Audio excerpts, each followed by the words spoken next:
All right. Looks like it's recording. Hey, everybody out there in YouTube. This is Sam Dennehy, aka Halfass Customs, and this is Halfass Presents the podcast. Today, we're interviewing Stephen Sesto. That's close enough. Great model builder. You've seen him throughout the years. I'm a big admirer of him. Love his work, and now he's here on the podcast. So, Stephen, why don't you tell us a little bit about yourself and how you got in the hobby? Well, I'm pretty much I've been a diesel mechanic, automobile mechanic all my life. I'm now retired, thank God. And I've been building models since I can't remember how long. My father got me into it. In fact, we used to have a train set, American Flyer train set down in the basement. And used to put cars together. Back then, it was just like the little matchbox and stuff. And right. once in a while, would paint them and all that. And from there, it just progressed on, and I started building 124th, 125th. I built a bunch of those. God knows where they are right now. We used to run. We used to do crazy things. Back then, you wouldn't get in trouble. Fill them up with lighter fluid on top of the hill. My dad, as soon as I got into model cars, my dad said, oh, he was building them when he was a kid and would put firecrackers in them and send them down the road. Oh, yeah, that too we used to do. All that was pretty good until one day when one of them went under my father's car while it was on fire, and my father almost had a heart attack. So that put an end to that. Right. we didn't do it anymore after that. We went over on the other street. Good idea.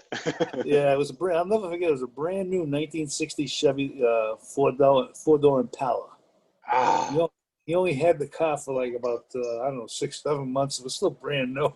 Oh yeah. And he came out of the house. He was flying because my brother's looking for a fire extinguisher. Who's throwing water underneath the car and who's trying to. Oh, it was a mess. Yeah, but, the Impala was the top of the line back in 1960. Yeah, I think if I was the owner of that, I'd do the same thing.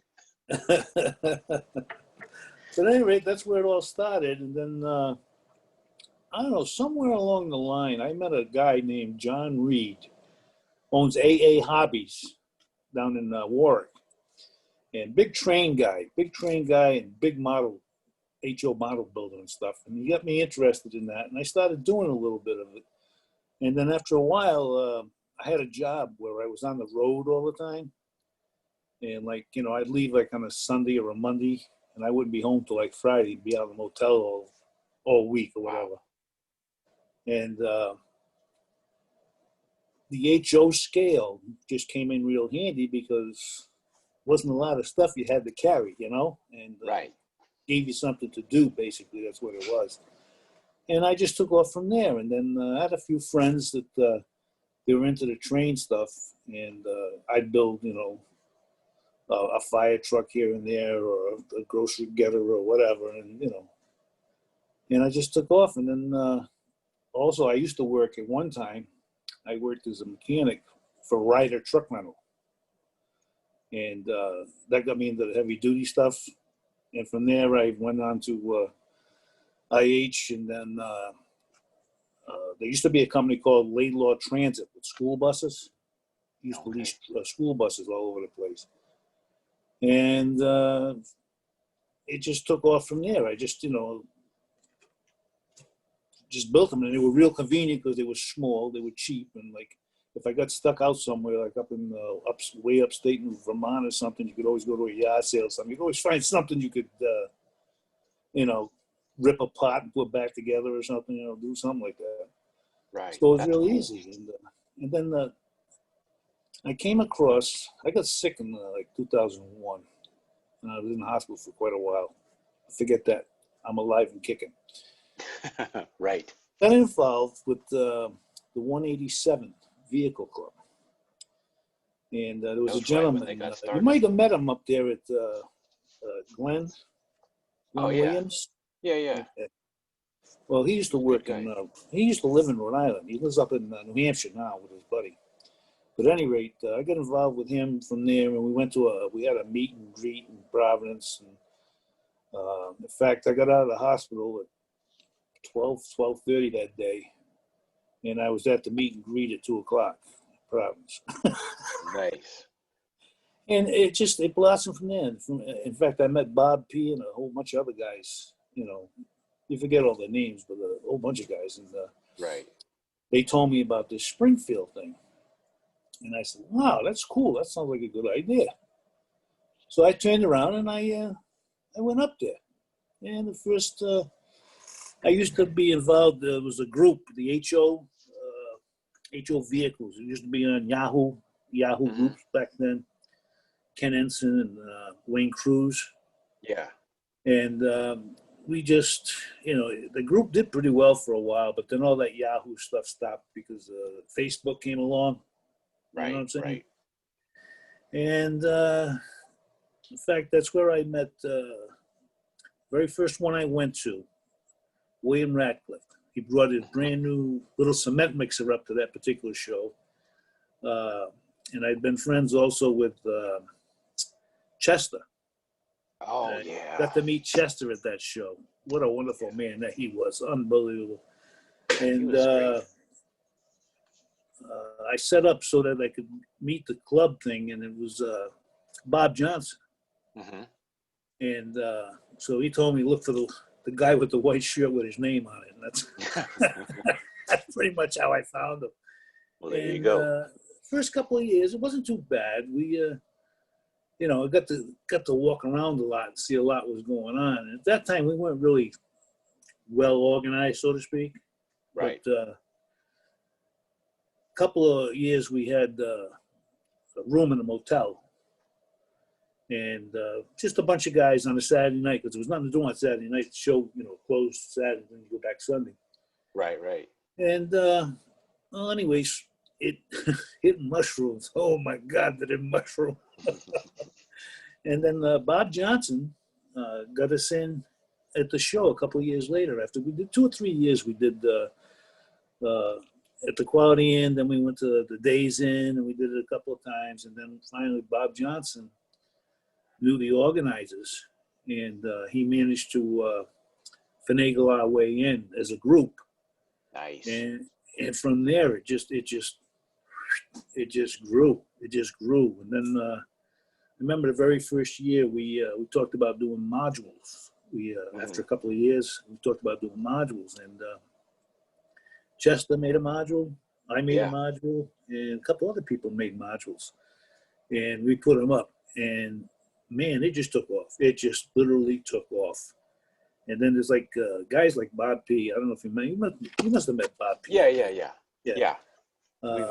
He's going to be on an upcoming episode sometime soon, hopefully. Yeah, he's a real good person. And a guy like him, he'll make a couple modules, and he'll have like a gazillion trucks on the module. Right. But then he'll turn around and go on the other side where the displays are, and he's got 2 gazillion more. Yeah, right. Yeah, and for the first couple of years, me, Sam Porter, and Bob's son, we kind of like hung around together, and this, that, and the other thing. And we just had a good time. Just had a real good time. Talk about what you did this, or where'd you get that, or where'd you get the other one. Or, how much you pay for that? Right. Why don't you buy 2 and give me 1? All that kind of stuff. How it goes. And Bob's kid was great for that stuff. And then there was one year there was I'll never forget it. The kid's unbelievable. His name is Alex. Oh yeah, the young guy. When he first came there, he was like, honest to God, he was like 12, 13 years old. Yeah. His parents. I think he's 19 now. I think he's 21, to be honest with you. Oh. Well, he's in that general area. Yeah. Right. And got the love of his life. Got a beautiful pickup truck. He does. Big old behemoth. Over the years, it's been like watching one of my own kids. And right. He was just a great little kid, and now he's turned into a great young man, and just enjoying his stuff. And he does big stuff, little stuff, and I go back and forth. One of the biggest things I got involved with, and it was out of curiosity, was casting. Mm-hmm. And there's a gentleman on the clubs and whatnot, Kurt Hofheimer from Germany. Okay. And Yeah. He's good. He's really good. yeah, in fact, I can't let out any secrets. I know a couple of secrets about that gentleman, but he's an excellent person. Excellent person. And Yeah, I just messaged him and I'm trying to get him on the podcast, but he hasn't responded if he yeah, wants well, to actually do it or not. yeah, he's an excellent gentleman. I know he has some family, like everybody else has had their ups and downs and their rough spots as far as health and whatnot goes, but it's just what it is. But he's an excellent gentleman. And on the 187th page, Hmm. you look over on the right hand side and is how to do things. Right, Listing. right. If you look in there, you'll find out. It still should be there, but anyways, there's this casting thing that he did that showed how he did some casting of the Dodge, the little Dodge, Roco Dodges. Yeah, yeah. So I was a little curious, so I started, back and forth with him, this and that, and he explained a little bit more of what he did and how he did it and whatnot. And anyways, I picked up on it and I enjoyed it. Nice. But my problem was, if I made a cab, okay, that's great. I still got the mold. Yeah. I still got all this stuff. What the hell? Make some more. So now I got Right. 25 of these things, and I'm like, I'm never gonna mold all this stuff. Right. What do I do with all this extra stuff now? So I know Bob P and them. My motel room, I would always have the box. It was called the box, and in the box, God, if there was 100, 150 castings from Wow. everything Nice. under the sun that I did. In fact, I still got them. Like they made it all the way out here. Because I never use them, and one of the things about this hobby is if you can think of it, 9 out of 10 times somebody's already done it. Right. You know what I'm saying? So it's Yeah. and here and there I do some jobs.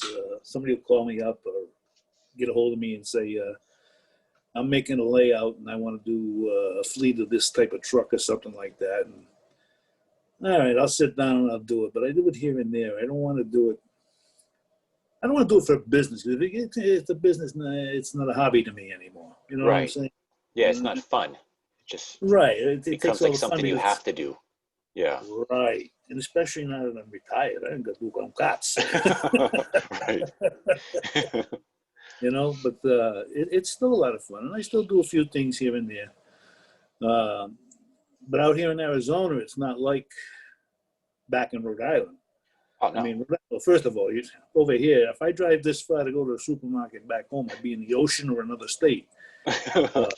Over here, 50, 60 miles is, hey, that's nothing. That's just a day's ride, Right. But I haven't made a lot of contact with anybody that does 187. In fact, up until the Corona thing hit us out here, I had been going. I met a guy from what the hell is his name? He's on Model Creations. His name is Dan. He has a Model Creators. I forget exactly what it is, but it's on Shapeways, and he did the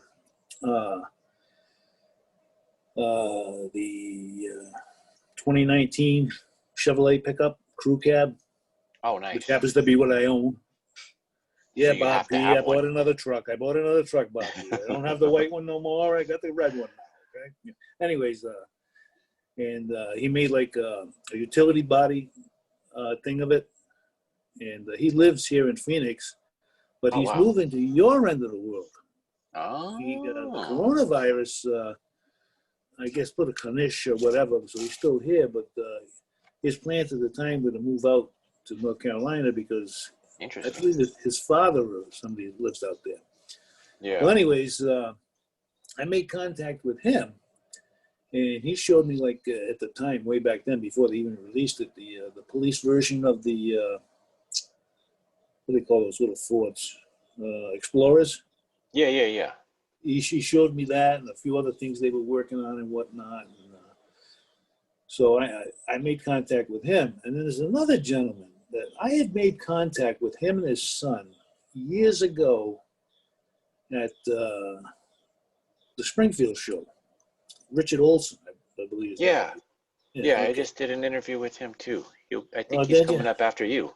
Okay. Well, he lives in Arizona. And Okay. before I moved to where I am now, I was literally down the street from him and didn't Oh, even know wow. it. Okay? Didn't even know it. And I'm still dying to make contact with him. I'm sure somewhere along the line I will, because I'm not that far away from him right now. But it's not like it was. And I went to 2 or 3 of these meets, swap meets they had, Mm-hmm. and I was really amazed. Like, a lot of these things are like there's like homeowners associations all over the place.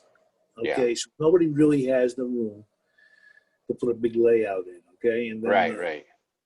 a few of these places had agreed.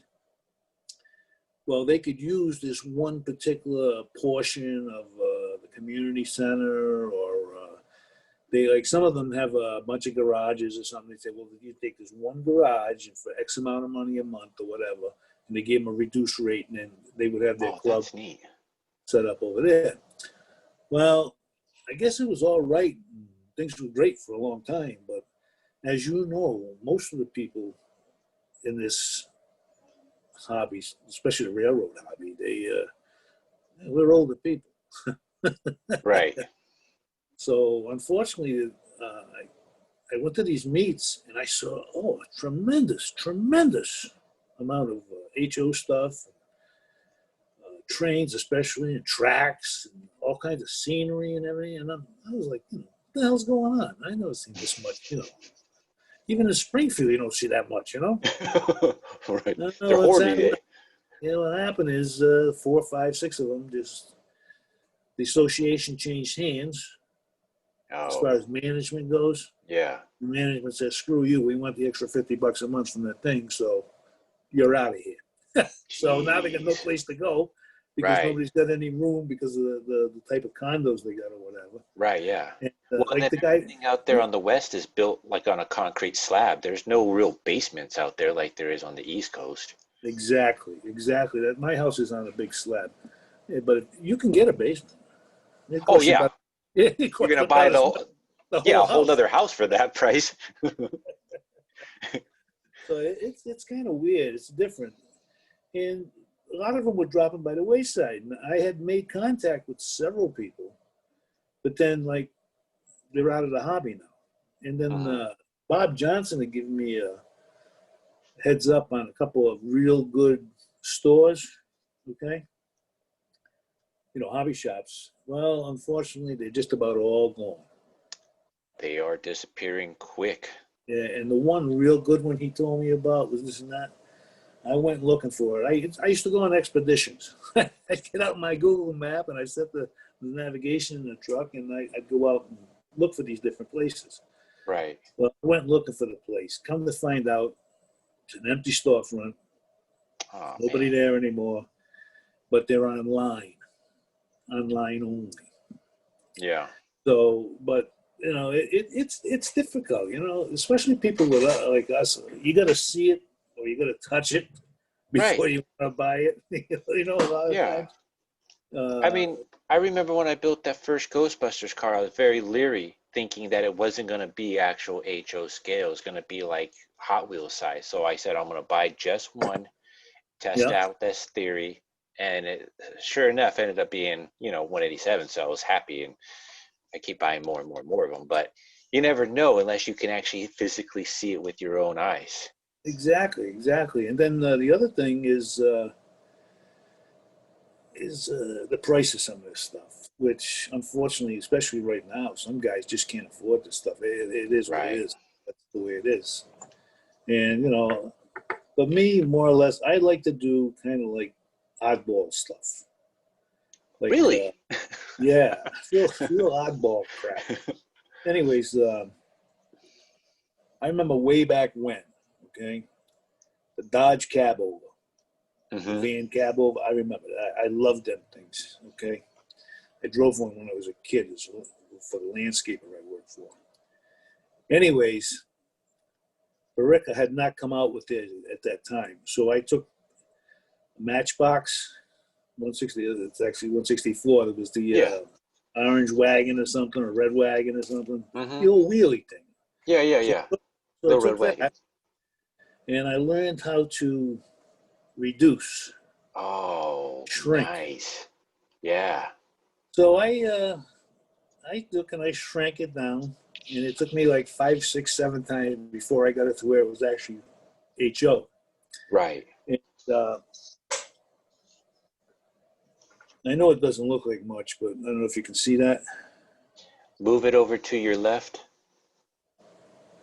and up. There you go. Yep. That was my Oh, first wow. rendition. It's kind of like, the idea is there. You can recognize it. Yeah. You know what I'm saying? That was my first rendition of it. And That's neat. I went on from there. And then, what's his name? Berica there? Mm-hmm. Barra, whatever it's called. Came out with their Dodge van. Right. The So A100s and whatnot. so I said, oh, that's cool. I love that. So I took that. I made a casting of that. And I started chopping it all to hell. And this was my Sam Dennehy special. Yeah, I remember seeing that. Yeah, I like Yeah, that. I used to put a pin under it and stick it Right, up yeah, and down yeah. on the thing. So that That's was awesome. one of the things I did. And then I did a couple of trucks and this, that, and the other thing. And eventually, I ended up with something that really resembled it. That's neat. So, and I did a car carrier and a whole bunch of others, which I liked. And then one day, what's his name? Somebody called me or something. They said, "Do you cast those?" I said, "Yeah, I cast them." They said, "Well, I'd like to buy a couple."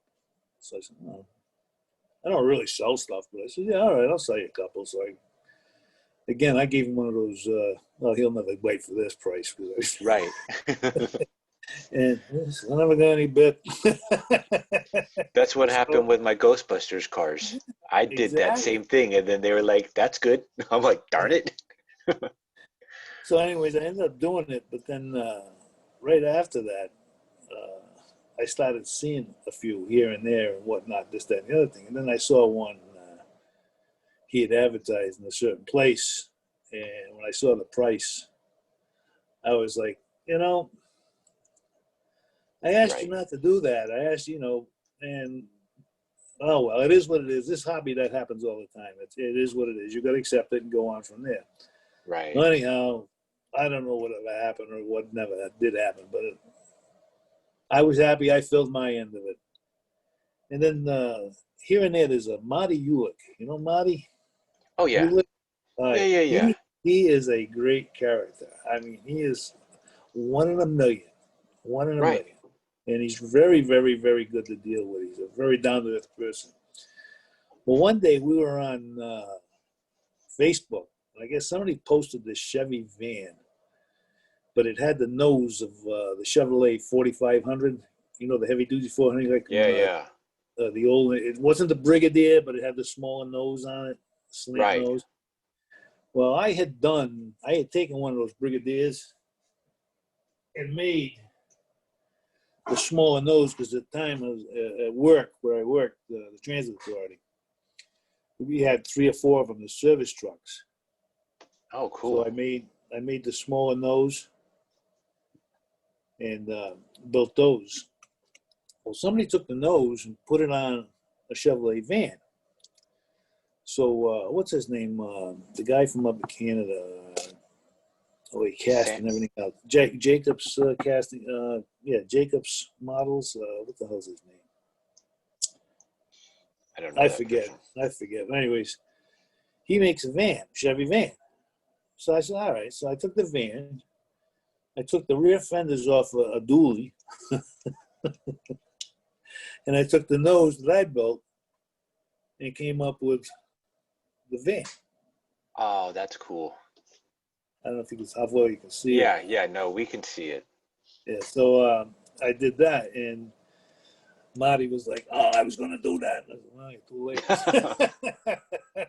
Beat you to it. Yeah, I beat you to it. And the other thing I got involved with was 3D printing. Nice. All right, so I don't know. Let me see, I don't know if you can see it or not, but Okay. You there's got one the of them. enclosed one, and then you got Yeah, the the bigger one. enclosed one. The bigger one is a new one to me. I haven't even run it yet. I'm still working on modifying it.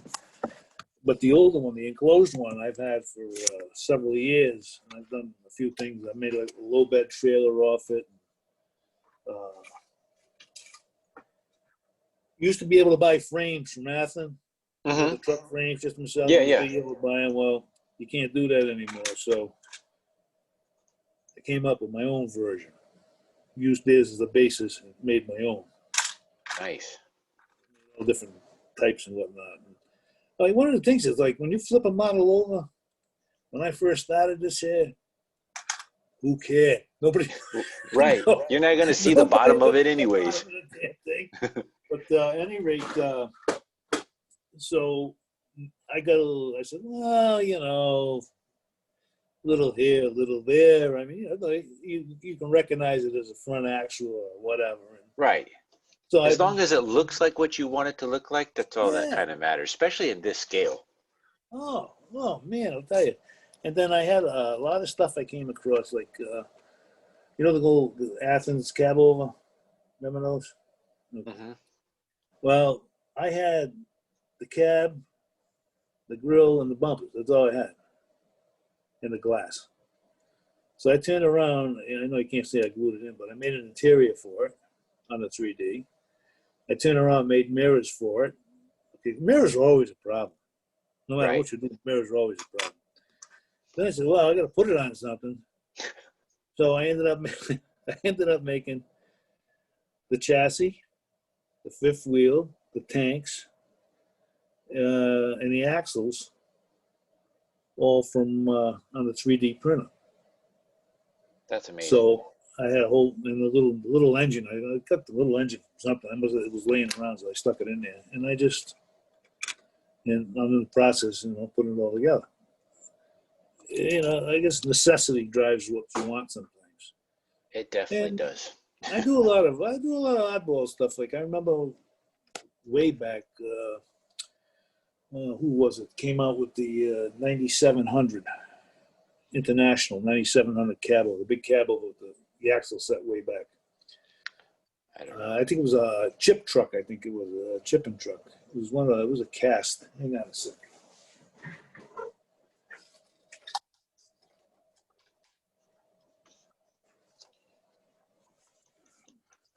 There you go, one of those. Oh, okay. All right. Well, I worked for International for a while as a service director. And anyway, I wanted to make the 9600, which had the axle all the way in the front, the original. So I said, okay. Well, I looked and I looked and I looked. I said, Jesus, all I got to do is move the wheel well forward. That's it. So I made a casting, about two or three, and I chipped away and I modified and I modified and I modified. And finally I got it to where it was, and I ended up I made those. But then right after that, somebody else came out with it. But See, it just takes you to come up with the idea, then the big companies to follow your idea, mass yeah, produce it. it is weird how, like I say, if you can think of it, Right. 9 out of 10 times somebody's already done it.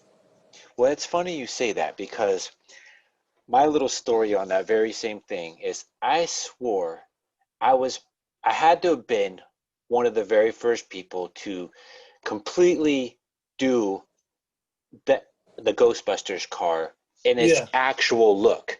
And the only way you could have done that is to have it be printed from Shapeway because no company made a 59 Cadillac ambulance. yeah. Nobody did that. They made other ambulances and other hearses, but not a 59.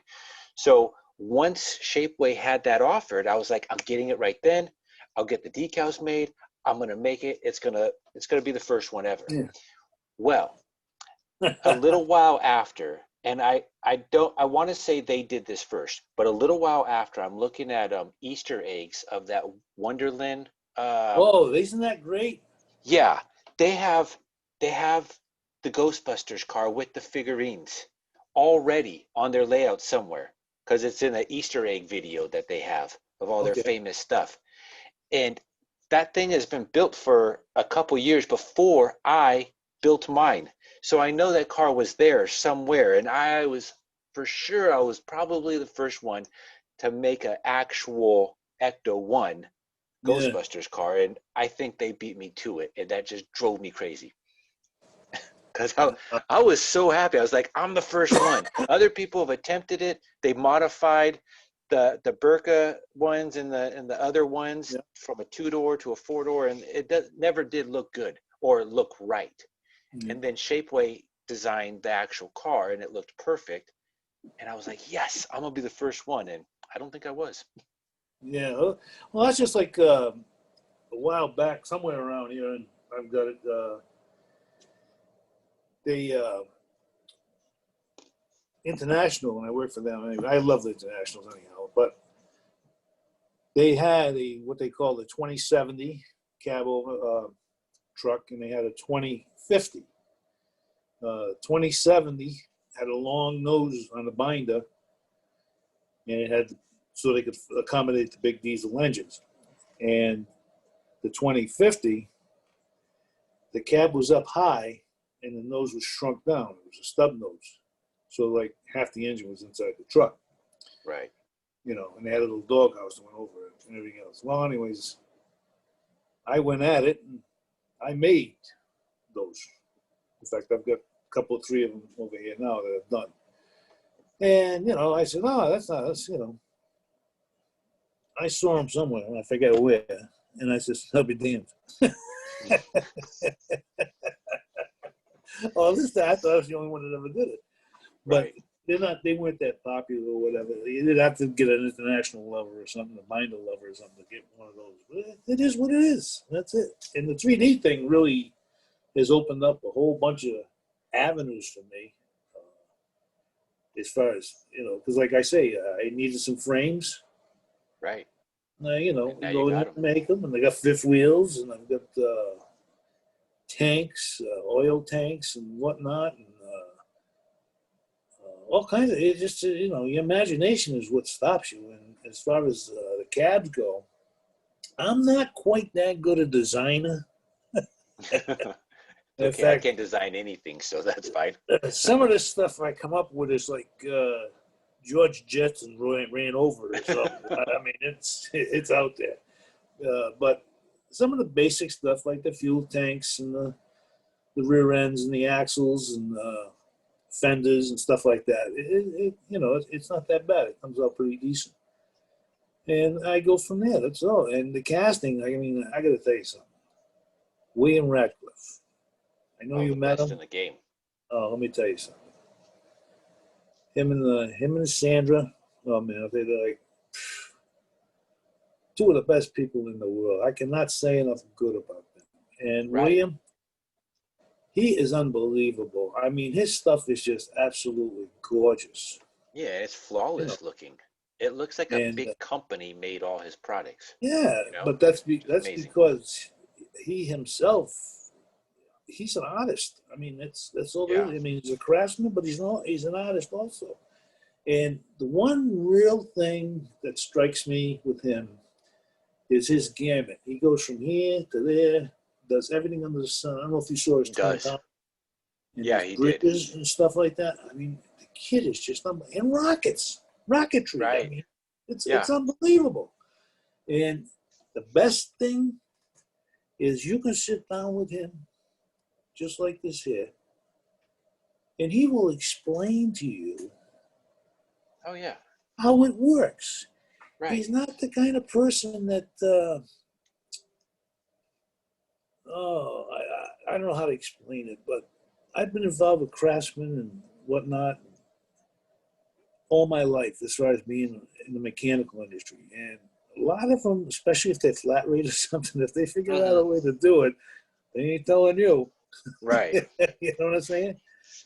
Yeah, But he that's the will take problem the with a time. lot of hobbies. Yeah, but he will take the time to say, Right. look, this is how it's done. This is how I do it. You don't necessarily have the tools that he has, but he tells you how to do it. And several times, just from listening to him and taking what he said, and said, all right, we had a machine and he did this and he did it this way. All right, well, if I do this and do it this way, I'll end up the same thing, except it's going to be a lot more work. It might not Right. be as pretty, but I can get there sooner or later. And that's one of the things that really, really strikes me about him. He's just a down to earth, everyday, ordinary person. He's got a heart of gold, and his work, he is just forget it. Well, it's funny you say that because I'm a lot like that in the sense of if somebody asks me to build them something, I give them the option, hey, you can build it yourself. These are all the links. These are all Yep. the prices.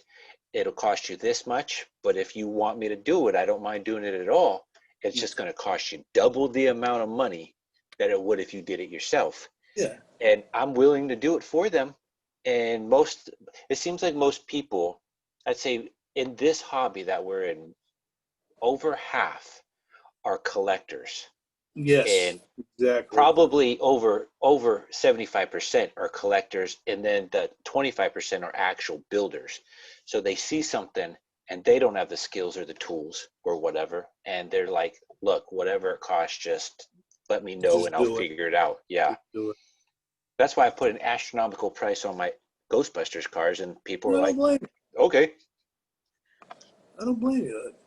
Well, with the casting, a lot of times I don't get so much as finished products because they're looking to get the cabs.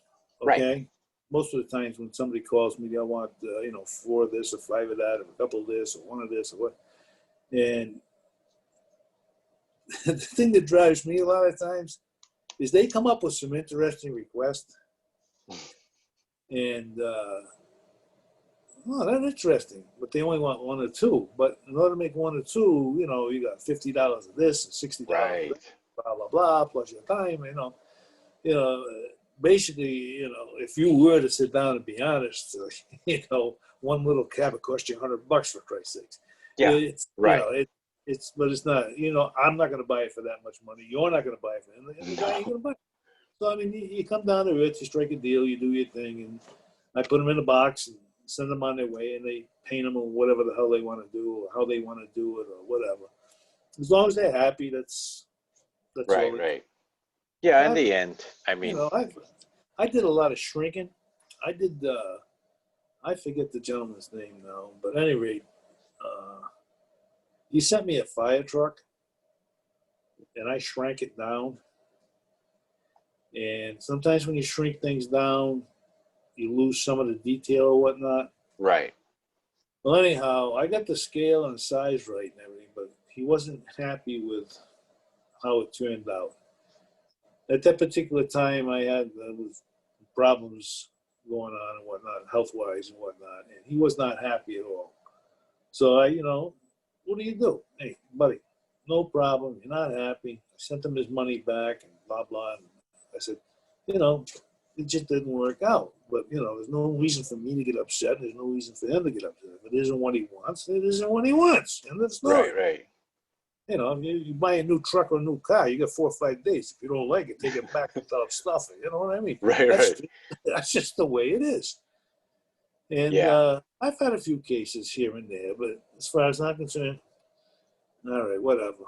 Here's your I, money. I'll see you later. Goodbye. I only I'm had not going to stand there. That's right. crazy. I only had one customer be upset. It was probably the first batch of Ghostbusters cars I was selling. I think I made 4 or 5 at a time, Yeah. and I sent them all to East Coast Circuit to have them done. Oh, Their yeah. waiting list is 4 to 6 months, depending, or longer. Right Exactly. now, it's longer. Um, and I have 2 of them with them now waiting to get done. But nonetheless, I didn't give the gentleman a deadline on when it was going to get done because I didn't know when it was going to get done. I just said, I'll start working on it. I'll let you know in spurts on where I'm at and where, the process is. About 4 months later, the guy sends me this nasty gram of just, I'm not a good guy. I took his money, would never planned on doing it, even though I gave him updates. So he Yep. blocks me from the messenger, so I can't message him. Then I go and have like my wife tell him, look, it's over there. I can prove it. I can have them send you, whatever information you want just to show you. And then he changes his Facebook and quits the Facebook account that he had and made a new one. So now I have no idea. I can't get a hold of this guy at all, but he paid for the whole car. So the last address he gave me, because he was moving in between the time I had the car and when it was done, I couldn't get a hold of him to let him know it was done. So once it was done, I just sent it to the last address I had, hoping he got it. Never messaged me or nothing. So there's no way if I know if it even got there, besides Yeah. seeing that the tracking ended up getting to the destination. But I don't know if that was his. If I don't, it's where he told me to send it before he sent that nasty gram, and I don't know. But I'm hoping he's happy with it. But I'll There's a never lot of find out. people like that, and some of it comes out of the blue. It's Right. like, bang, gets sucker punched with it. It's like, what the Yeah. hell's going on, Buddy, Right. you got a problem, just say something, And I like mean, I he wrote me say, a whole paragraph of just how yes, I was trying to steal his money. And I was like, dude, I don't need your money. I could have built this car without your money, but I'm not gonna give it away. yeah, like I say, 9 out of 10 times, I dismiss the whole thing. I back right out of it. I give them back their money, and I was saying, see you later, goodbye. And fortunately, it's only happened to me a couple of times. Yeah, But well, that's good considering, everything you could have sold. Who knows, well, yeah, Same there's thing a with lot. me. People don't realize, if I actually do this for a business, now I Right, got to worry about copyrights and all this other crap and this, that, and the other right. thing. I mean, holy good God Almighty! I've gotten caught a couple of times where people said, "Oh, I got to turn you in." Well, Please, that's so you funny know. you say that because Yeah, the guy who designed the Ghostbusters car on Shapeway took the design from the video game and not yeah, from the movies. Because the car is, even though it's pretty much exactly the way you need it, it's not proportioned 100%. It is yeah, off. But you wouldn't notice if you didn't know, what you were looking at. If you just saw this Ghostbusters car on the table, you'd be thinking, oh, that's it. You wouldn't dissect it basically like yeah, I do. exactly. Um, so he didn't have the licensing for the movie cars, but he could somehow get the design for the video game car. That's what he sells. That's what I've been building forever. I don't Yeah, build the movie cars for the customers. I build them that video game car yeah. because that's what he has. It is, it's kind of strange when you get into that, and that part of it really. When people start that kind of crap, it really ruins it for me. I have to walk away. I can't, you know. I don't Right. want to Because get involved. I do yeah, this it's not fun anymore. stuff, you know. Uh, Right. you know, I got. I wish you could see over here. There's I got a ton of stuff that I start, and they're projects. That's what they are. They're projects, and I like doing it. And every once in a while, pick one up here, there. And a lot of stuff I do just to see if I can do it, Right.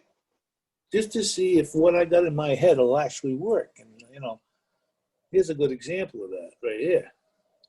Oh, All right, that's the cab. It was the Caterpillar cab that I casted and made, and then I wanted to see, what I could do.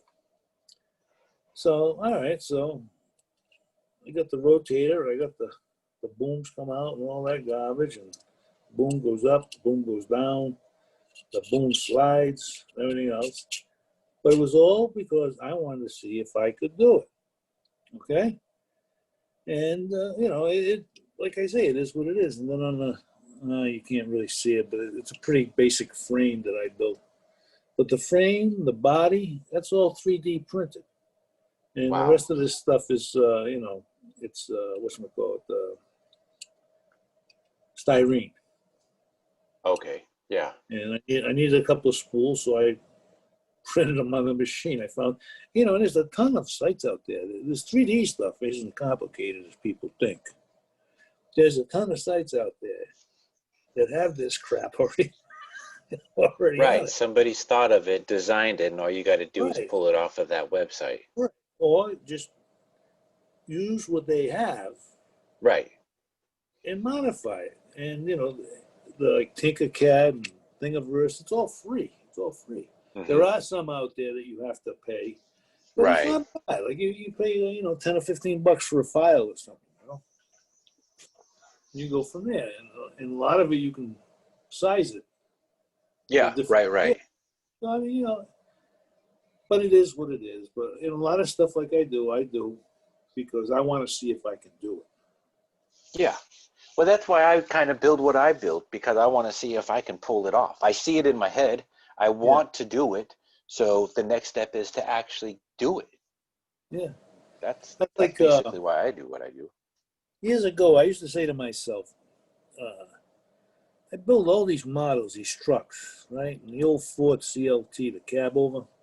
Hmm. Uh, I built one years ago, and I says, nobody sees inside these damn things. I mean, they're so small you can't see inside it. Right. So, anyways, I decided when I built it and I put a big like aerodyne type sleeper extension on it and everything else. Made a big cab out of it, and I actually built an interior for it Nice.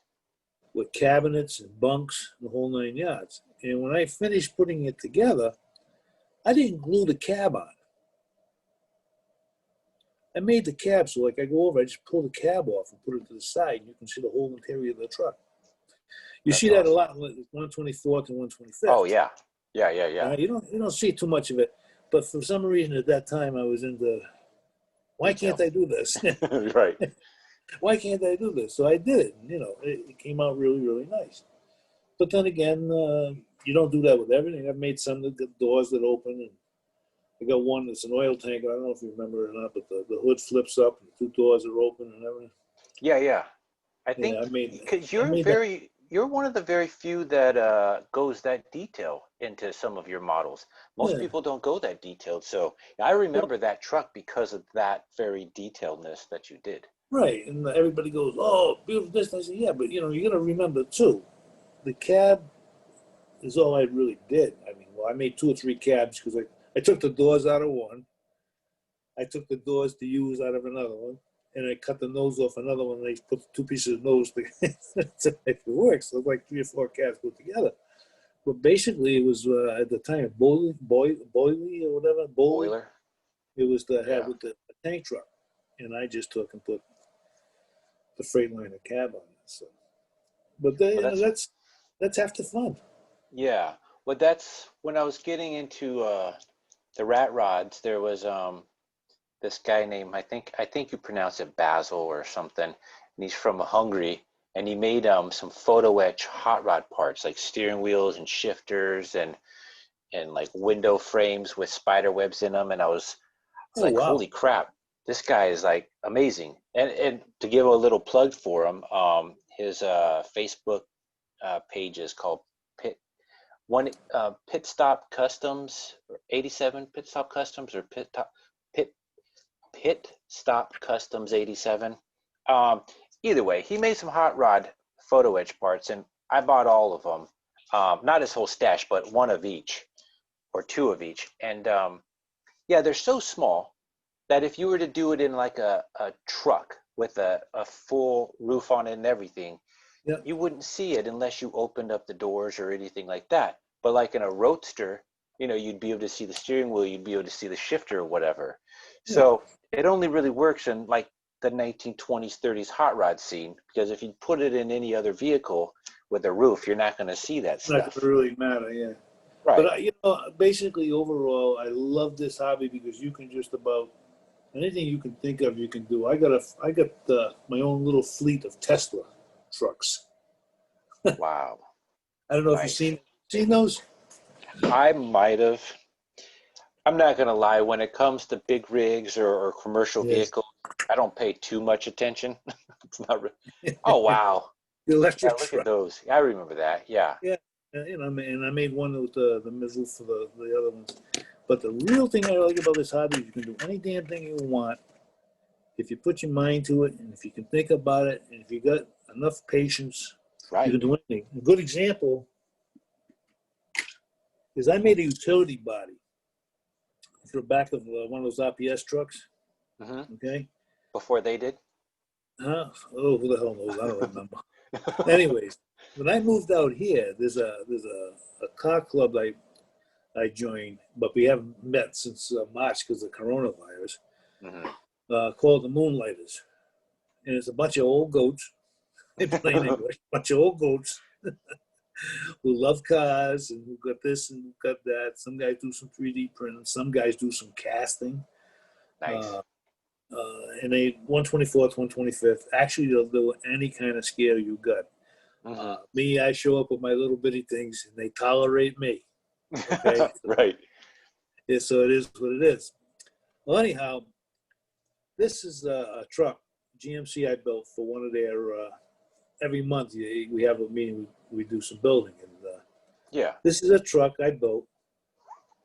Okay, there's gas cans in there and a few other there's gas cans, and then inside the cab there's a toolbox, and I made a clipboard to sit on the seat on the inside. I don't know if you can see it, but whatever.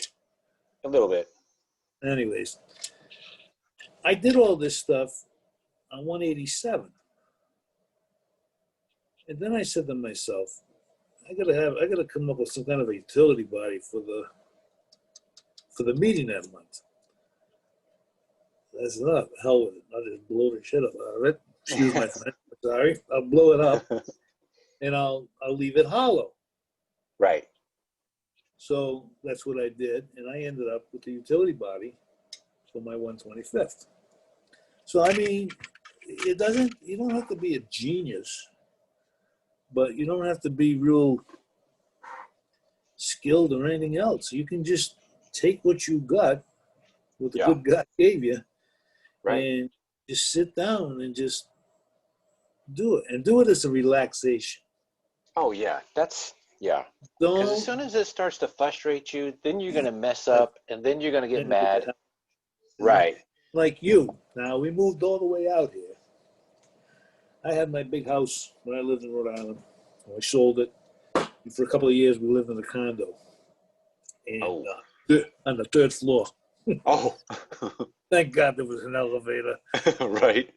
Anyways, then we moved out here, and like I said, I've been retired almost 4 years now. My wife just retired in June. She was working from home all that time. Oh, that's And nice.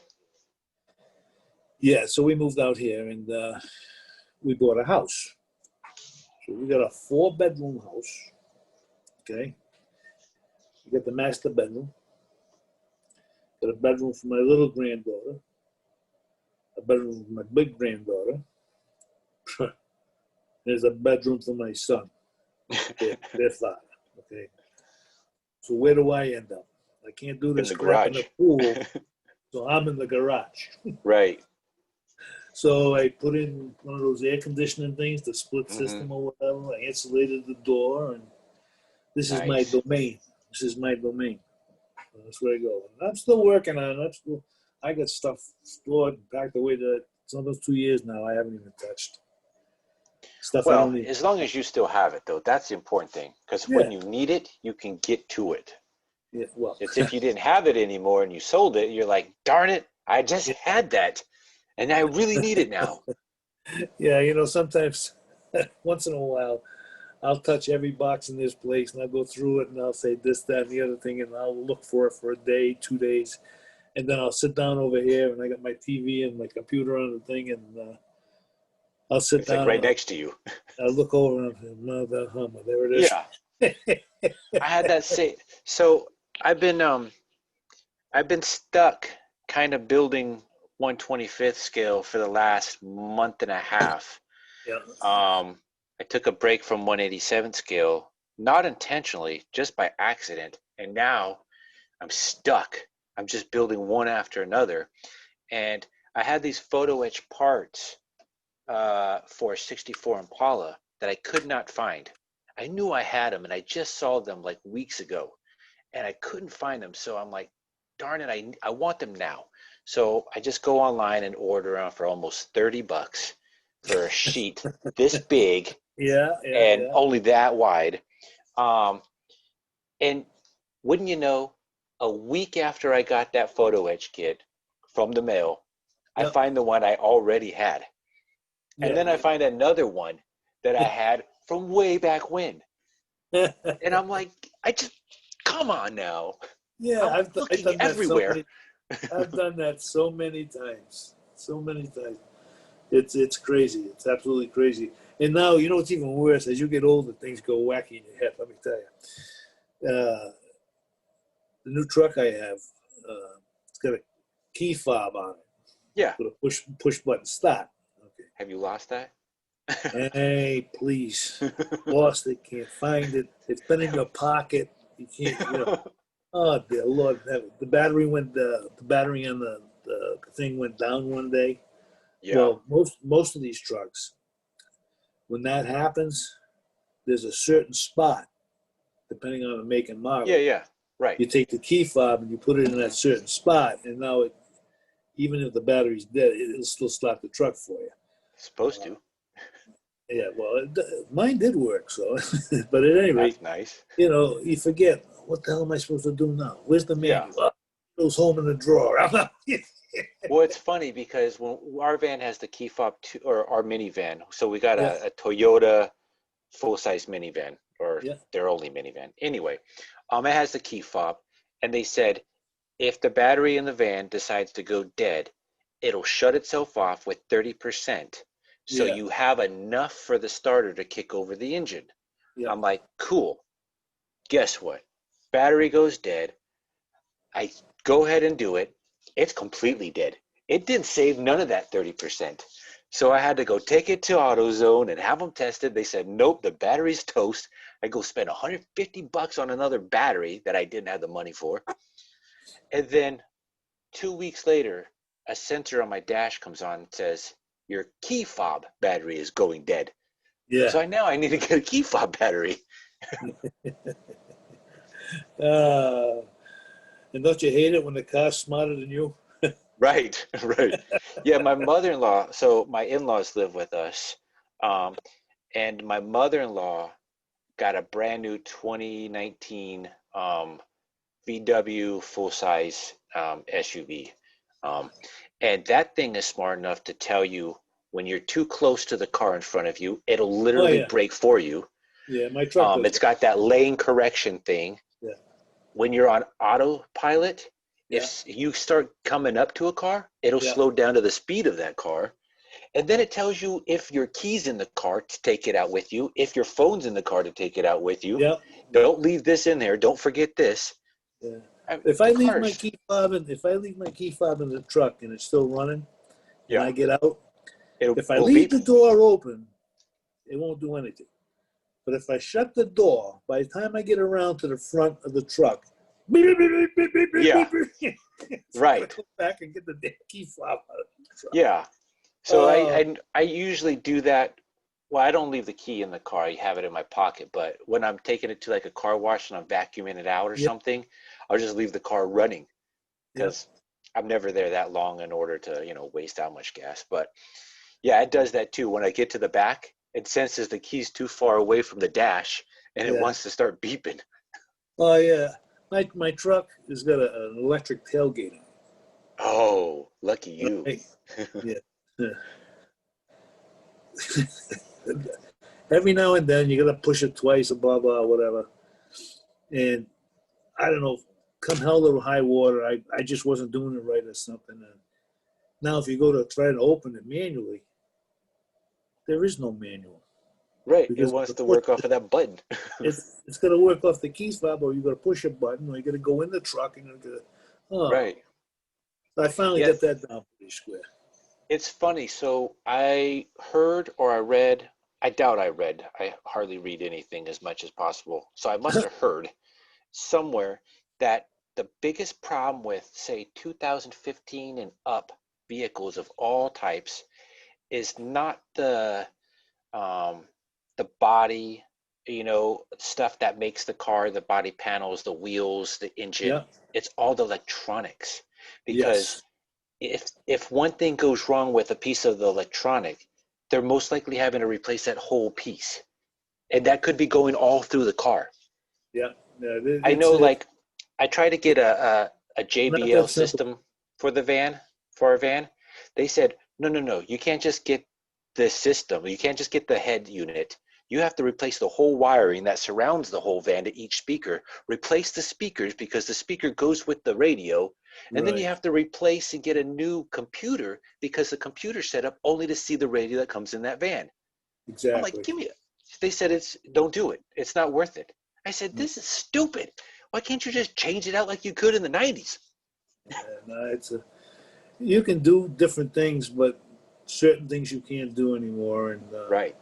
it is what it is. It just, That's what's good about our small scale hobby. You still can do whatever you want.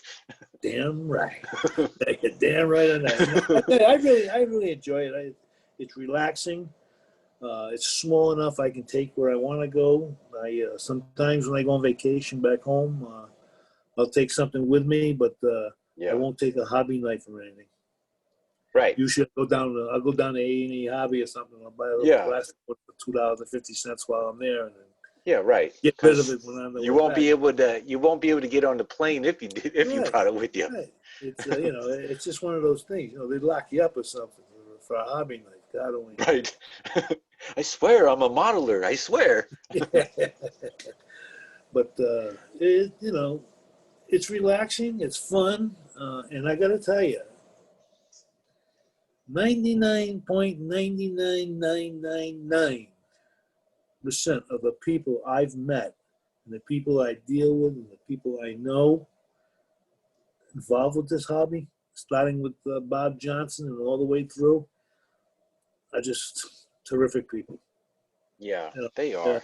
I terrific people. appreciate it so much. I know when I got into models, I got into it at a young age. I think I was 11 or 12. Um, and about maybe 14 years old and on up, I was going to model car shows throughout all of Southern Yep. California.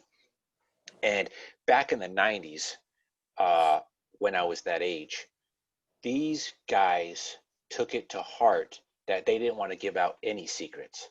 So Yes. you would walk up to them and go, "Oh man, that's so neat. How did you do that?" And they would look at you like, "I'm not telling you nothing. Who are you? I don't know you." Yeah. And Exactly. now in the 2010s, 2010s, um, it seems to have retracted, and everybody's willing to help out anybody and everybody, You know, which you is know, awesome. a lot of stuff takes turns. Like I don't want to get into this generation, all the crap that's going on in the world right now, but Good. a lot, Me neither. a lot, a lot of these people that are coming out of this are starting to realize that, oh man, there's a lot of stuff I really don't know, Right. and I'm finding that a lot of these, or some of them, anyways, are starting to ask questions and starting to do what we do. Yeah. And they don't know because they weren't exposed to it. Right. They weren't exposed. That's the big thing. Like back in the 90s and beyond and before, there was hobby stores that literally just sold model Every, cars and trucks. absolutely, Oh, absolutely. the best thing ever. And those Yeah, went away. Like young kids yes. have no idea about that stuff. And, and the other thing that's interesting about this, I don't know about you or the rest of the people or whatever, but I have a Model T, that 1/8 scale, big Yeah, old big the T big they one. call it. Yeah. Uh-huh. Well, I have one packed away over here that I literally have worked on since I was 18 years old. Oh my gosh. That's the longest project And ever. it's still not all together. Okay, it's Wow. still, What are you waiting for to have aluminum heads and have it actually drive down the road? well, that'd be nice. But I mean, it's just one of those things. Every once in a while, you talk about different scales. Every once in a while, I'll get, I don't want to do this. I'll drag it out and I'll do Right. some more and do a little bit here and a little bit there. But I've had that thing since I was 18 years old. Yeah, that car is And based on a real car from a real person, whatever his name is. But yeah, uh, that's based on a real car, which is but I really still cool. got that, and I've been offered big money for that kit, Wow. and Well, because I it's an just original. yeah, and I It's just not a told 'em, Lindbergh republished made one. it, I believe. Lindbergh made it, Yeah. and I just will not. It's just one of those things. But well, come next April, I will be married 50 years, Wow. Congratulations. In and next April. that in that car, that car might go further than me.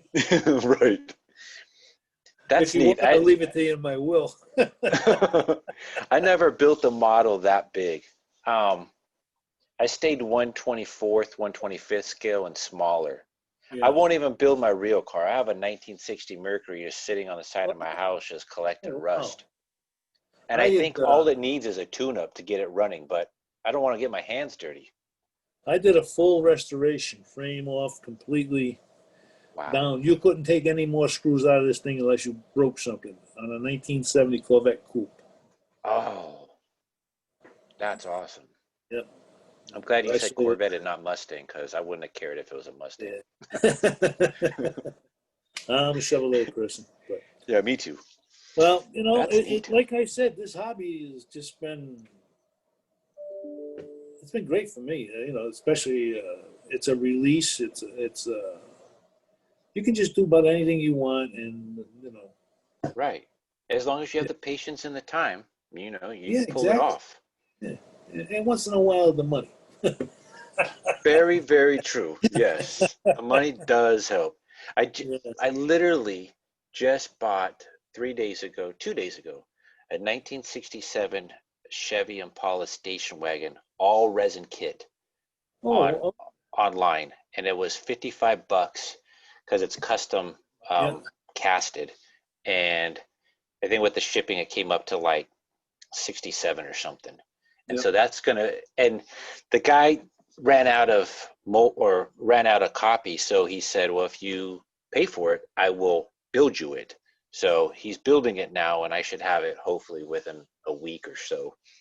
That's good. um, yeah, but talk about money. They don't make that kit um, in 125th scale anywhere, so you have to find somebody that had converted a 67 Impala to do it. Yeah. And I found him, and he's building me one, so I'm happy Well, yeah, about that. there's some really really good casters out there. Some really good, and they're nice business people. There's Yeah, some not so nice people either, but it is true. what it is. I mean, the good people, their reputation precedes them, Oh yeah, yeah. and that's it's like anything else. You got to watch where, when, and who you're dealing with.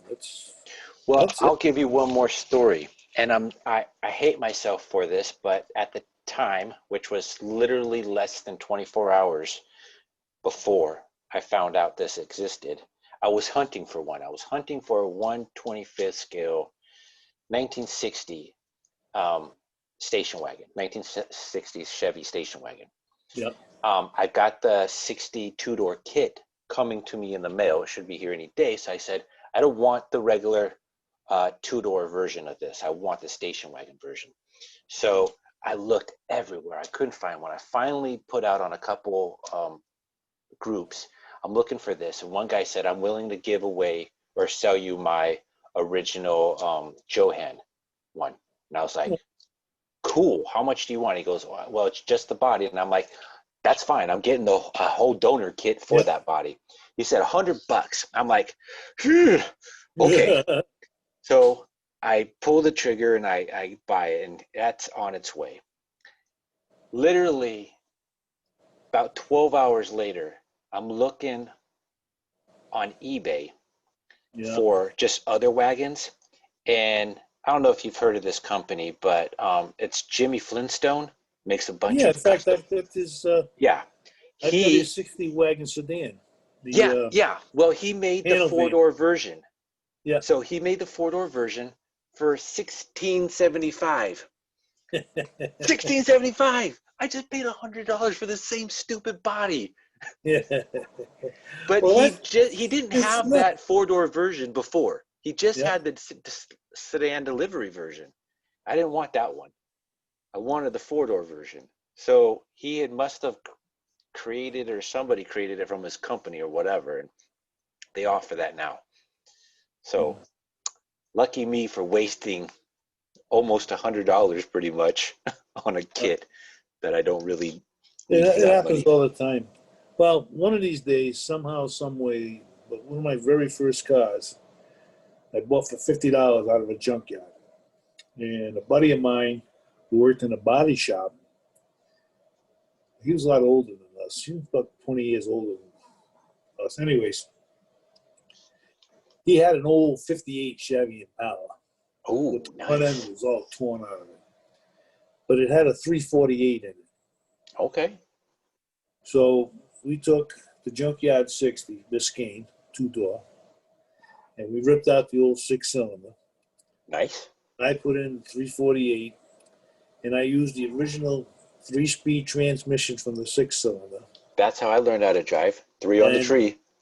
in fact, it had a mystery shifting around it because when you put them in, you didn't know what the hell shifting pattern was going to be. It would fit so much. First mystery shifter. Go look them up. You'll see it. Anyway, I knew where my shifts were going, yeah. but wow. Anyways, mine ended up backwards. So Oh, third gear okay. ended up all the way instead of whatever. At any rate, I had that car for quite a while. I blew up the engine 2 or 3 times. I don't know how many three-speed transmissions I put in that thing. But the rear end was only an original part of the drivetrain left when I got through. But Wow. I love that car. And someday, somehow, some way, I think I'm going to reincarnate that. I just haven't got around to it. That'd be awesome, dude. I think you should. I did that with my 63 wagon. I had a 63 Impala wagon Yeah, that I sort of did a rat rod version. I primered it all flat black and then painted flames all over the car. yeah, I built a 125th scale version of it. Um, and then Shapeway came out with a 63 Impala wagon. yeah, So I instantly bought that. And I had a friend of mine take my 125th scale wagon just from the side view, and then I did a top view and print out a decal sheet exactly the same Oh, and wow. to fit the 187 scale version. So now I have two versions. When you put the little tiny car on top of the big car, it looks Yeah. like it's a pedal car sitting on top of the Oh, 125th cool. scale car. Cool. And here's a little idea for you. If you choose to build your car or any other passenger vehicle that they make, like in 125th scale, that Yeah, they make an 87 scale version of, the yeah. 87 scale is perfect for pedal car size. So you Really? can, yeah, if you Oh, okay, build, I see what you're saying. Yeah. you just cut the roof off, but keep the windshield, Yeah, keep yeah, it, yeah. take the front seats out, you got yourself a pedal car. I'll be damned. Never thought of that. See what I mean? You always learn something. Or a You always stroller, learn a pedal car or a stroller. Yeah, Just put yeah, the I handle. can see that when you're talking now. I can see that. But see, Yeah, you always learn something, Sam. Come hell to high water, you always right. learn something. Funny though, I've had that uh, knowing idea for probably 3, 4 years now. Still haven't done one myself. But I haven't Well, told anybody. You're literally the only one I've ever told about that. uh, So hey, you know what? It's been almost 50 years since I drove that old Biscayne yeah. because I got rid Well, of it. I had to get rid of it when I got married. It yeah, that happens. I is know what it is. my grandfather before he died told me that back in the 40s or early 50s, they would take cars from the junkyard and buy them for like $50 or Yeah, whatever. And they would switch up the gear shifter on the column and put them on the left side of the yeah, column. And that way they can drive with one hand while keeping their hand around their lady on that yeah, bench seat. And they can shift it and steer it all at the same time. They said the only thing they had to learn was how to shift backwards because it yeah, ended up just being backwards. exactly. he said he was in a little car club that they all did that to the cars. And if I could find a car like that, I would buy it in a heartbeat, knowing Yeah, that it was from my grandfather's era, and yeah, it was most likely one of his people that did it. Because yeah. nobody else would do it today and think about that. Just Uh, it would be pointless today. they used to do that a lot because, like, I've gotten. See, I was 14, 15 years old when I first got involved with automobiles. That's why I knew I wanted to be a mechanic. And believe it or not, they used to do that for handicapped people. Hmm. That's how that all came about. That was back then. That was very, very common to take it. They'd literally flip the column around is what they would do, Yeah, and interesting. that So gave that's them. where they most likely got the idea that it would Yeah, work. that was a big handicap deal when they used to do stuff like that. Interesting. So, in fact, Well, then Buick. maybe I won't want to find one because it might have been modified for a handicap instead of my grandpa's car club. Well, you can usually tell the difference. True. One's professionally done, one's just Yeah, hacked up in a garage. but that's good. Well, I tell you what, I've enjoyed this, and I would do it again. Would you? Awesome. That's what I was going to ask You you to know, do once I I've been get through looking. the I just lineup of watched the one you people. did with the gentleman from what's his name from California there, Oh yeah, the one I posted today. Hino. Yeah, Hano. Yeah, Yeah, Hino. yeah, Randy Yeah, Hano.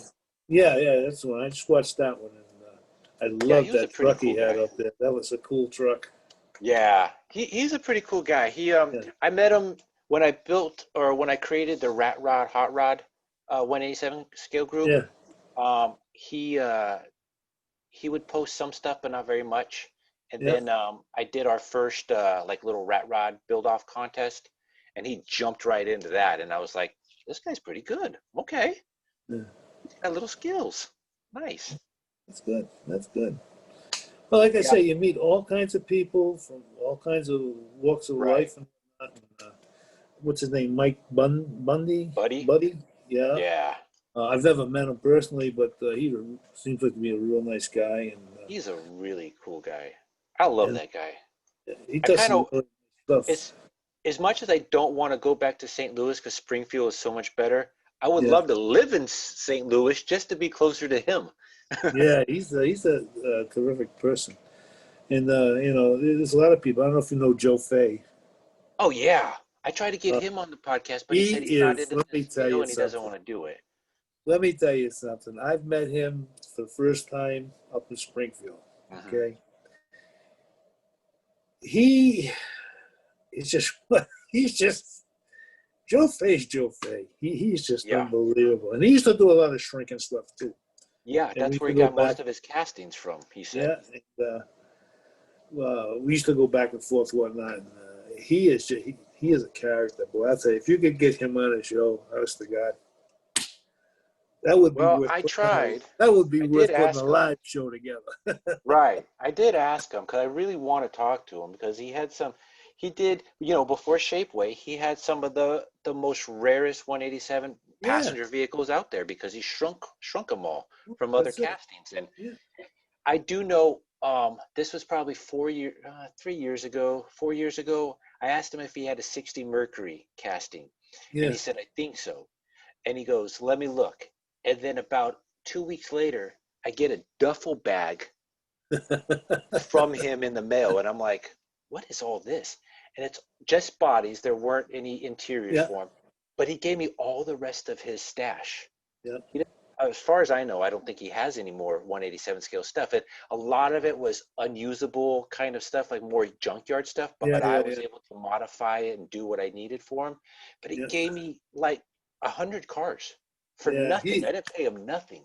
he's real nice people, and he's a hell of a character. I got to tell you something. And now he's in the checker cabs, Yeah, yeah, big time. and he's got that REA Express truck now. Right. He's a definite character, though. Good people. Good Yeah, people. he's really nice. I think Yeah. the only reason why he didn't want to be on the podcast, he says he's not into modeling anymore. He's pretty much gotten completely out of it, Yeah. and that's like his past life. Now he's Yeah. on to other things, so he doesn't want to, Well, I guess if he were to do the we all podcast, go he'd through feel that. like, Right. I think You if know, I think he thinks if he did the podcast, he would be associated with still being in the hobby, and he doesn't want to yeah, like be labeled as that or something. I don't know. But if he chooses to in the future, he would be a great person to yeah. talk to. I already know that much. And I'm Bob P's good people. He's just gotta. I'm He trying on might be him. a. He He hasn't might got be able back to. to me if he wants to do it or a date, so Yeah, I'm working on he him. should be able to do it. He's real good people. And, like I Yeah, say, hey, to everybody out there doing this stuff, God bless you. Have a good time and just relax. right. Relax. When it gets done, it gets done. Right. I It mean, may. unless you're doing it as a business and then you need it done on a time frame, but don't do Yeah, that. exactly. And Build on your own time. the only other piece of advice I give you: keep a wastebasket next to you because there are those times you pick it up and I'm done. Almost not even a waste pack. I'd say keep the whole floor covered in tape. So if Yeah. any little tiny part falls, it ain't moving once it falls the Oh, first time. that is the worst. Yeah. People might laugh, but a lot of times when I'm doing something like that, I pick up the bottom of my shirt, Yeah. I put it on the thing, and I put a piece of tape across it, like Nice. the old jewelers Right, right, right. watchmakers used to do. Yeah. So no, that's something it lands right there. My problem is I'll drop it. I'll be right in between the table and my shirt, which is maybe this big, and that's Yeah, where it'll fall. It'll yeah, hit the ground somewhere and it'll yeah. bounce somewhere else, and now it's gone. Oh yeah, I've done that. And you find it like a month later or something. Yeah, after you already spent way too much money to replace it with. Exactly, exactly. But hey, I've had fun. I enjoyed this, and pleasure talking to you and whatnot. And Awesome. hopefully, I don't think Springfield's going to be happening this year because Probably not. It already is. I saw a notice the other day from John Reed from AA Hobbies that he's not going to the show, and usually he goes up there. That's like his one Right. of the biggest events all year long, where he Yeah. makes a lot of Well, it cash. really is. I mean, growing up in Southern California, we had the LA train show, which was a big show that I can remember. It took up Yeah, multiple buildings. And that's the only other show of any kind of like hobbyist shows that I can ever think of that was anywhere close to Springfield. yeah, And I hadn't been out to that train show since I was a kid, but I yeah, remember it being buildings and buildings, full yeah, of just stuff. And Springfield was like the next best thing bringing me back to my childhood. yeah. The very first time I went to Springfield, I was like, wow. Right, right. I said, holy mackerel. The only And thing I know what to do now is not separate my stuff. I need my modules and my display all on the same tables. Because bouncing back and forth, yeah, seeing what I have, it was too much moving around. So if I could yeah. just plant myself in one place and everybody just gather around like it's a show. Yeah, it's pretty decent up there too. The people have learned pretty much for not to touch anything. Yeah, right. Uh, And they're very respectful, which is yeah, great. and there's not a thievery problem. Or, well, once in a while, maybe something here and there, but nothing Yeah, nothing of any nothing consequence. horrible. You Right. know, and like I say, most of the people are very respectful, Yeah. and most of the people take care of their kids, and Right, right. it just isn't a problem. Yeah. It's but it's a Well, great Stephen, place. if It's a you great ever place. make it up that way in Oh, the I'll be month of back there. January, I would love to meet up with you one of these days and Oh, talk to that you. sounds good to me. Well, there's some other places around that go on, like that St. Louis thing, and Yeah, which would be closer for you. yeah, it's 2,000 miles closer. Right. It's almost 3,000 miles to get back home. But I will say St. Louis is one room show compared to uh, Springfield, which is multiple buildings big. Yeah, yeah. So it's much smaller and it's not as exciting in any way, but it's Well, still worth going just for the people. I'm still in the exploratory around here. Like I did find one hobby shop in Tempe, which is about an hour and 20 minutes from me. And there's another one that I have to get to. It's a hobby store, but it's actually inside an Ace Hardware store. Oh, I've heard of those. They're rare. Yeah. It's down in Tucson, Okay. and but that's an overnighter for me. Yeah. So what city are you in Arizona? I'm in Or I'm in town? I'm in the extreme northwest corner. In fact, the Oh, city line you're in right next Phoenix. to Vegas. Yeah, about 4 hours, I guess, 4 or 5 hours. Yeah, Northwest. But I'm That's in the northwest corner of Phoenix. that's not bad. That's not No, it's bad at not bad. all. I'm right on Highway 17. Is right over Yeah. here. My grandma used to live in So, Phoenix on the east side of Phoenix, but okay. worked downtown somewhere. Yeah, Um, it's a trip. The airport's about 45 minutes from me. that's not bad. That's about where our international airport is, so that's perfect. Yeah, That you can get there. that's provided you don't hit any traffic. True. So, have you been to the Grand Canyon? Not Not yet far because of from the where you're at. no, because of the. I'm only 2 hours from Flagstaff, straight up 17, Nice. Flagstaff and Winslow. Yeah, I'm right. only a couple hours away, but because of this Corona garbage, Yeah, they probably have it shut yeah, down anyways. Well, there's another place off of 40 called Williams, Arizona. If you're yeah, not I've heard of familiar, that. yeah, they got a live, well, they did have a live steam engine daily that goes to the Grand Canyon from Williams, which is 50 miles away, and Yeah, I've heard of back in that. the evening. I want to move to Williams as a retiree and just Oh, work on okay. that steam engine for the rest of my living days. I Well, think it's that'd be funny you awesome. should say that because going the other direction, about 15 miles from, not even 15, 10 miles from here, okay, there's a train park. In fact, it's where I met this guy from dance from Creations, Model Creations, or whatever.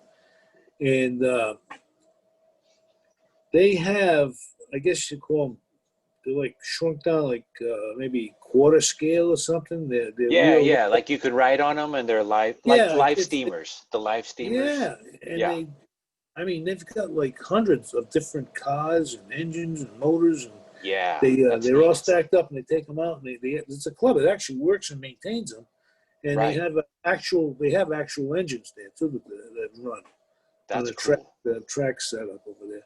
But My again, parents, my parents own a house in California that is literally on a block, on a street that runs straight into one of those parks in California for live steamers. I grew up my whole life being able to just walk to that park and see their excursions they do several times a year. I told you before that my mother was from North Carolina. Yeah, Well, I have relatives, my aunt and uncle, and a couple of cousins that live in Dillsboro, North Carolina. that's a made up name. Good All job, right. North Carolina. Anyway, that is where they filmed the movie The Fugitive. No kidding. And if you go there, okay, there's the rail yard is still there where it shows the wrecked engines and everything just sitting there. Huh. That's All right. interesting. And the railroad tracks, they've all been taken out now, but there used to be a railroad track ran right across the back of my uncle's property. No kidding. But if That's you go neat. to Dillsboro, North Carolina, and you know the movie The Fugitive, Yeah. Yeah, I the, the, remember. the trains, Kevin, the engines they used that are all Harrison wrecked Ford. and everything else, Yeah. still sitting there where they did it on the movie set. Hmm. Yeah, that's neat. I'll have to look into that. Yeah. Oh well, hey, it's been great, buddy. I enjoyed Yeah. it. Had a good time. Awesome. Well, I'll And, end this recording. If you want to stay on for a minute or two, we'll just okay. wrap it up. But All right. all right, everybody out there in YouTube land, this is Sam Denny. This is Steven. I like to look at your name and say DeSoto, but it's not pronounced that, but it looks like that in my head for some reason. Don't worry about it. Everybody says the same thing. This has been the podcast. You all have a great night. Let's end this. Good night, guys. Uh, Meeting settings. Oh.